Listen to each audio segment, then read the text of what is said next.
एक गांव में दो मित्र नकुल और सोहन रहते थे।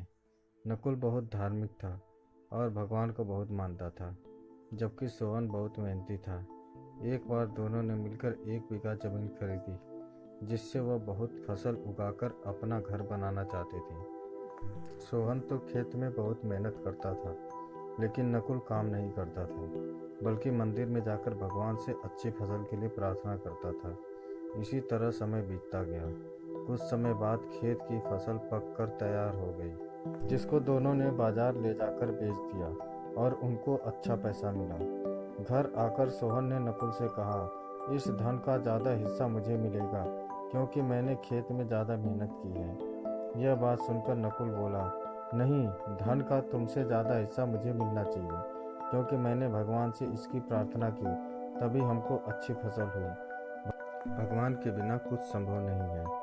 जब वह दोनों इस बात को आपस में नहीं सुलझा सके, तो धन के बंटवारे के लिए दोनों गांव के मुखिया के पास पहुंचे। मुखिया ने दोनों की सारी बातें सुनकर उन दोनों को एक एक बोरा चावल का दिया, जिसमें कंकड़ मिले हुए थे। मुखिया ने कहा, कल सुबह तुम दोनों को इसमें से चावल और कंकड़ अलग करके लाने हैं, तब मैं निर्णय करूंगा कि इस धन का ज़्यादा हिस्सा किसको मिलना चाहिए। दोनों चावल की बोरी लेकर अपने अपने घर चले गए। सोहन ने रात भर जागकर चावल और कंकड़ को अलग किया, लेकिन नकुल चावल की बोरी को लेकर मंदिर में गया और भगवान से चावल में से कंकड़ अलग करने की प्रार्थना की। अगले दिन सुबह सोहन जितने चावल और कंकड़ अलग कर सका, उसको ले जाकर मुखिया के पास गया।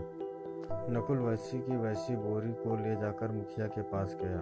मुखिया ने नकुल को कहा कि दिखाओ तुमने कितने चावल साफ किए। नकुल ने कहा कि मुझे भगवान पर पूरा भरोसा है कि सारे चावल साफ हो गए होंगे। जब बोरी को खोला गया तो चावल और कंकड़ वैसे की वैसे ही थे। जमींदार ने नकुल को कहा कि भगवान भी तभी सहायता करते हैं जब तुम मेहनत करते हो। जमींदार ने धन का ज़्यादा हिस्सा सोहन को दे दिया। इसके बाद नकुल भी सोहन की तरह खेत में मेहनत करने लगा और अब की बार उनकी फसल पहले से भी अच्छी हुई।